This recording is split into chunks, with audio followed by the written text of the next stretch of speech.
Here we are in week 3 of Travel Made Simple. You've now made it to your destination. Today is all about what to expect when you arrive in a new country going through immigration and customs. After you've landed in a new country and you get off the plane, you are directed directly to immigration, also known as passport control. And other than stopping to use the toilet, there's not going to be anywhere else for you to go. Like, all the hallways are going to lead you directly there. There's no chance of you getting lost and accidentally ending up anywhere else. When you get to passport control, there are going to be multiple lines, and it's going to depend on what passport you hold and what country you're entering, which line you get in. Typically there are signs, and they'll even have little pictures of country flags showing you, like, if you are from this country or hold a passport from this country, go in this line. Otherwise, you're in the other passport line. From here, you just stand in line until you're called up to the front. This could be anywhere from a few minutes to an hour or two. It depends on a lot of factors, so just be patient. But once you get called up to the immigration officer, the things you need to be prepared to answer are, what are you doing here? How long are you staying? And where are you staying? They may not ask you any questions. They may just look at your passport, look at their computer, stamp it and say, welcome to our country. They might ask you more questions. They might go even more in depth. I remember one time I arrived in Germany.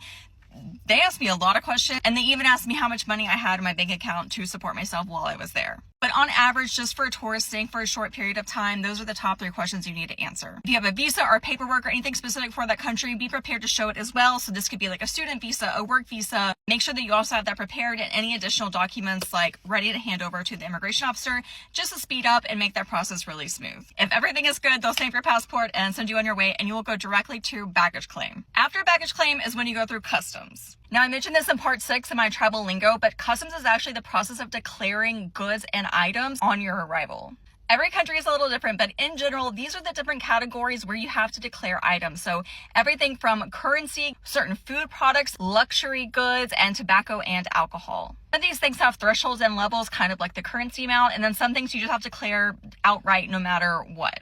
After you've collected your suitcases from baggage claim, so you have all of your luggage with you and you're headed towards the exit, you're essentially going to have to choose one of 2 doors. One where you have things to declare and one where you don't have things to declare. Pick the one that is the most appropriate for you. But I do recommend checking online before you get to a new country what are like some of their main things that you need to declare, just to get a general idea and know if you need to declare anything or not.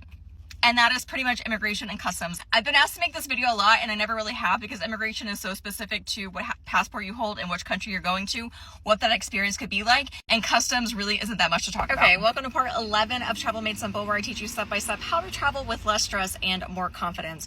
Today we're going to cover different ways to get from the airport into the city center. And everyone knows that you can rent a car or you can take a taxi.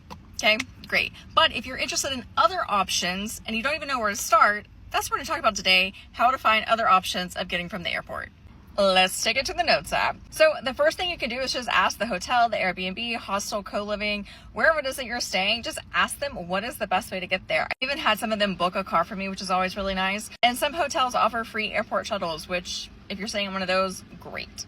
The other thing I'll do, especially if I'm going to Europe, is I'll just look at the airport website. Every airport I've ever looked at has a page like this where it talks about getting to or from the airport, and they provide information on public transit, trains, coaches, parking your car. So if you just want to get a general idea of like, hey, what are even my like maybe 1 to 5 options of getting to or from the airport, start on the airport website. And if I'm planning on doing public transit, I'll do a quick search in Google Maps to see how easy it actually is. This is just an example. If you're going to go from JFK Airport into Grand Central Station, you can click on the little public transit option and it'll actually give you multiple options. The other thing I love is you can put in the leave or arrive timing. So say you're searching at 5 o'clock at night, but you're going to be arriving at 9 o'clock in the morning and want to know what your options are at that time. You can actually put in the time that you're going to be there or the time that you need to get there, and it'll give you the best options for that time of day. If you're not used to using public transit, you may not even realize this, but Google Maps will actually tell you how many stops it is. And if you click on that expand, it'll actually tell you the names of each one, which signs to follow inside the station to make sure you're in the right spot. And if you miss it, it'll show you the time that the next one is coming. Google Maps is actually super helpful when it comes to using public transit. And lastly, if you plan on using a rideshare service, make sure you know which ones are popular in that city or country. It really is as easy as just doing a quick Google search. And if you can find a Reddit thread, even better. And if you do plan on doing that rideshare, just make sure that you download the app and set up all your payment information before you get there so that you don't have to deal with that once you actually land. Welcome to part 12 of Travel Made Simple. Today I want to talk a little bit about paying for things overseas as well as exchange rates. Now usually when I travel, I do some combination of cash, card, and a tap to pay. And which variation I'm using really just comes down to where I'm traveling. So for example, earlier this year I was in Mexico. I spent about a month in Puerto Escondido, and then I spent about 10 days in Mexico City. When I was in Puerto, almost everything was cash. I used cash for almost everything except for a couple of restaurants that I went to. And then I went to Mexico City. everything was card or tap to pay. So even within a country, it can be really different. I had a similar experience when I was traveling through Southeast Asia, although that was like 2018, 2019. So things could certainly be different now, but I remember using a lot of cash there and always needing cash for different things, and then only using cards very infrequently. But then on the flip side, I was in England early this year, and almost everything there is tap to pay, sometimes cards, and then only once did I need cash, and that was for a taxi. But really, my advice to you is just do a quick Google search on where it is that you're going and see what the main forms of payment there are. And then just be prepared to pay in multiple different ways just in case. Now, to check exchange rates, I just have this app on my phone. It's just called Currency. You can put in multiples, change the order, do whatever you want. But you can kind of see, like, you can have your home currency at the top, and then you can kind of compare it to different countries that you might be traveling to. If you have an iPhone, down in the calculator, you can hit the little hamburger icon down at the bottom, turn on convert. You can actually do currency conversions right here in your calculator. For example, this is the current conversion with euros, and this is the current conversion for Mexican pesos. Now, a few tips I'll give on currency exchange is: one, never exchange money in the airport from those like little exchange booth. Obviously, if that's your only choice and you have to do it, then do it. Just know that you're getting the worst exchange rate. If you're paying with a card and it asks if you want to pay in the local currency or your home currency, always choose a local currency. It's basically that point of sale device, like the little machine. If you pick your home currency, it's going to do the exchange rate for you, versus if you pick the local currency, then your bank will do it for you. And your bank is almost always going to give you a better exchange rate than a third-party point of sale device. So you always want to default to the local currency if you're paying with your card and it asks versus your home currency. If you're traveling and getting money out of the ATM, there's usually a page that shows you the conversion rate and will ask, do you accept this conversion rate? And you can actually select no. Same concept as the point of sale device, where you're telling the machine, no, I don't want you and this bank to decide my conversion rate. I would rather my bank to decide it for me. That's usually going to be a little bit better.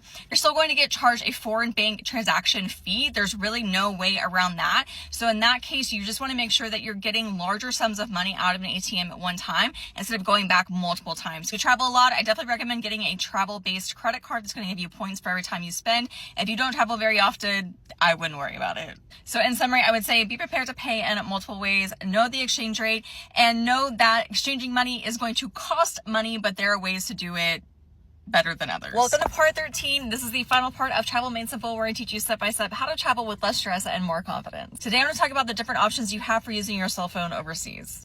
So basically, here are your 4 different options, and now we'll go through each one of them individually. So the first one is just to opt into your carrier's international plan. If you're only going overseas for like a few days, this might be sufficient. If you're going over for an extended period of time, even 7, 10, maybe even a month long, this is going to get very, very expensive. And I really don't recommend this top option to anybody unless you have no other choices. Option 2 is to use an international eSIM. So some different companies are Airalo and Roamless. Your phone does have to be unlocked for you to be able to use this option. So this isn't going to be a solution for everybody. But if you do have this ability, you can actually download one of these apps before you ever go overseas, pick your package, and then once you arrive in that country, you just simply turn it on. You get to keep your cell phone number, you have data and text coverage overseas, and the price for this is usually pretty reasonable.